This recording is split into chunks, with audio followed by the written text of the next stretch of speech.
मंचासीन गुरुदेव भगवंतों के चरणों में बारंबार नमोस्तु। इच्छामि गुरुदेव।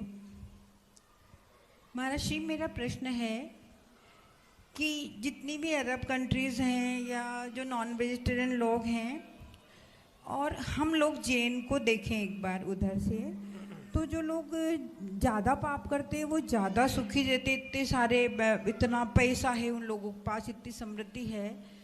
तो इसमें विशेष रूप से दृढ़ श्रद्धा कैसे प्राप्त करें?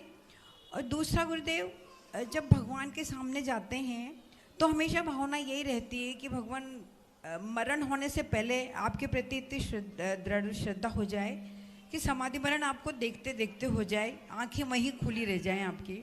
तो इसके लिए क्या भावना करें गुरुदेव, और इसके लिए दृढ़ श्रद्धा कैसे प्राप्त? देखिए, नमोस्तु महाराज। कर्म सिद्धांत को सुनना, समझना, पढ़ना बहुत ज़रूरी है। ये आज की कहानी नहीं, पुरानी कहानी है। जो पाप कर रहा है उसके घर में धन बढ़ रहा है, समृद्धि बढ़ रही है। दिन भर जीवों की हिंसा कर रहा है और शाम को देखता है कि तेल का रेट बढ़ गया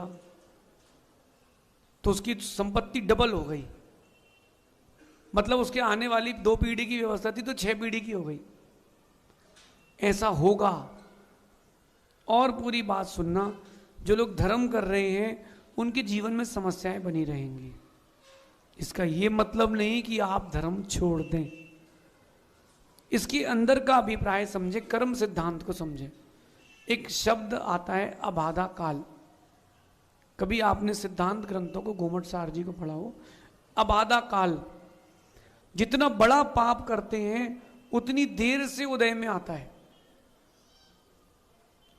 अगर किसी ने 70 कोड़ा कोड़ी सागर का बंद किया है, 7000 सागर बाद उदय में आएगा। तो जो व्यक्ति इतनी बड़ी बड़ी हिंसाएं कर रहा है, पाप कर रहा है, उसकी संपत्ति बढ़ रही है, तो उसका आबादा काल अभी नहीं आया। उसका जब उदय में आएगा तो कोई संभाल नहीं पाएगा। और दूसरी बात, जो व्यक्ति धर्म कर रहा है उसके साथ क्या हो रहा है, वो थोड़ी पूजा करी, भगवान की सेवा करी, कर्म उदय में आ गया।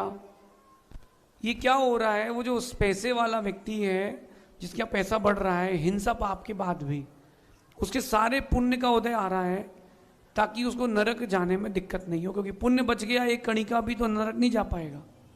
और जो धर्म कर रहा है उसके साथ संकट आ रहे हैं, परेशानी आ रही है। वो इसीलिए आ रही है कि अनंत कोटि भव के कर्म आज बहुत छोटे में उदय में आ रहे हैं, और वो कर्म उदय में आ रहे हैं ताकि उसको स्वर्ग मोक्ष जाने में दिक्कत ना हो।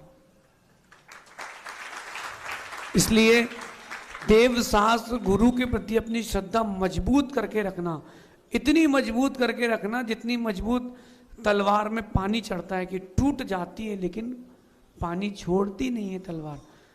दिन अच्छे चाहिए हैं तो आज झेलना पड़ेगा। आपने पहाड़ देखा हो तो एक पहाड़ की चढ़ाई होती है और एक पहाड़ की ढलान होती है। अच्छा कौन सा हिस्सा लगता है? ढलान वाला। तो जिसने पहले ढलान ले ली है उसको फिर चढ़ाई मिलेगी, और जिसने शुरू में चढ़ाई ले ली है उसको बाद में फिर हमेशा के लिए ढलान मिलेगी। तो आज का वक्त कठिन है, इसको निकाल लो, फिर आने वाला कल स्वर्णिम ही होगा, ऐसा समझो।